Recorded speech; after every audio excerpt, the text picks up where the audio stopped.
Àṣàbí ṣa nuisance èyí olórí burúkú Obo Portable olóṣì baby mama zero olórí burúkú ẹ owó ṣe ń ṣàlàyé owó yìí ṣàlàyé látànà this is olórí burúkú ọmọ nítorí pé ó fẹ́ gba invitation card àwọn Ràkúnmí onígbáná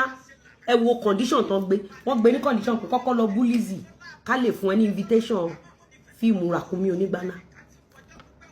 wẹ̀sìn tó ṣe sórí pọ́jọ́ tọmọdé bùrókò kọ́ ló ń bojú ẹ̀yìn Àṣàbí Agnes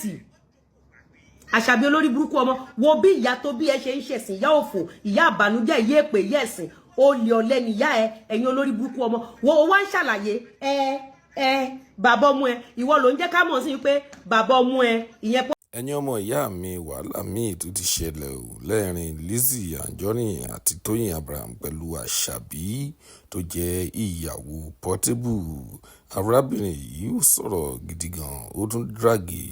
arábìnrin tí a mọ̀ sí Tóyìn Abraham ó tún fi pẹ̀lú rẹ̀ wípé àwọn ò ní wo fíìmù òṣì ìyẹn fíìmù Tóyìn Abraham tó ṣẹ̀ṣẹ̀ ṣe tí a mọ̀ sí Oversabi Aunty ara àwọn ọ̀rọ̀ tí Lizzy Anjorin tí ó sọ nìyí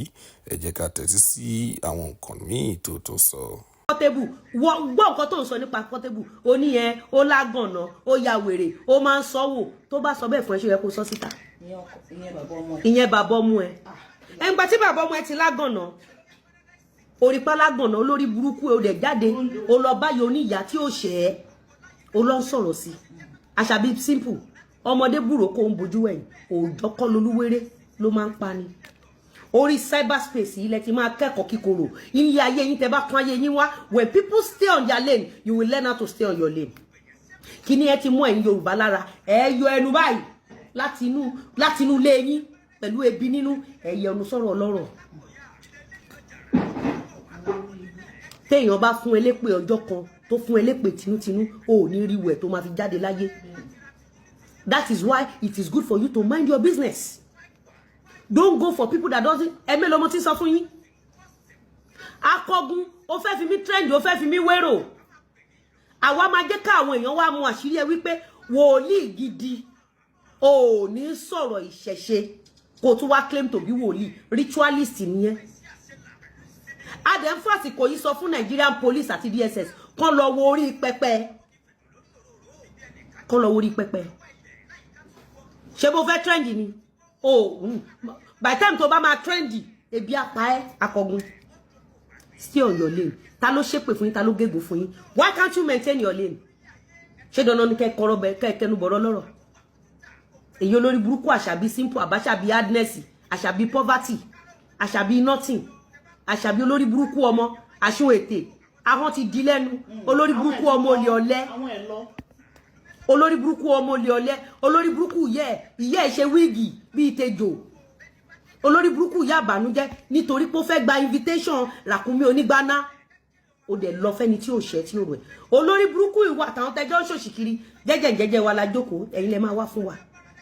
tá bá wá reply yín ẹ wá máa sọ wípé ìgbẹ̀yìn máa korò ìgbẹ̀yìn ti bàjẹ́ already ẹ̀yin tẹ́ lajú tẹ́ ríran why tó ṣe máa lọ fún ìyá oníyà ta ló gúnyán fún ẹ tó ní tọ́bi òṣòro ta ló gúnyán fún ẹ tó ní tọ́bi òṣòro why tó ṣe máa lọ fẹ́ni ẹni tí ò wá fún ẹ kí ló tó ṣe lọ fún ó wá ń sọ bàbá ọmọ òun wèrè ni ó ti jẹ́wọ́ fóun pé wèrè máa ń sẹ́ wò olórí burúkú ìwọ tó fẹ́ wèrè tó yẹ kó o máa lo social media Àṣàbí òbó wèrè Àṣàbí Agnes òbó wèrè òbó poverty òbó Agnes òbó sickness ṣó yẹ kó o máa lo social media ìwọ tó mọ̀ pé bàbá ọmọ ẹ wèrè ni you come on social media because you have access to social media you just talk to people anyhow it's not going to continue that way. But níbi tọ́mọ yẹn wá wọ́ọ̀sì dé wèrè tún reject ẹ̀ pé wèrè gbọ́dọ̀ reject ẹ̀ pé baby mama ni a ní èèyàn Àṣàbíṣà poverty Àṣàbíṣà sickness orúkọ yẹn lọ fà ó gbọ́ kó pa àwọn baby olórí burúkú ọmọ mo fẹ́ kú sọ́run wèrè kó pa àwọn baby olórí burúkú olè ọ̀lẹ iṣẹ́ ọwọ́ wọn ti tàn wọ́n jẹ they cannot work olórí burúkú ọmọ ọba ní ìyá ẹ mi ò gbàgbé ẹ o Àṣàbí ìyá ẹ sì máa jẹ ìyà wo bí wèrè pa okú gbé olórí burúkú aláhán tóbi jẹnu lọ olórí burúkú ọmọ olè ọ̀lẹ ohun ẹ̀ ha kò fáìn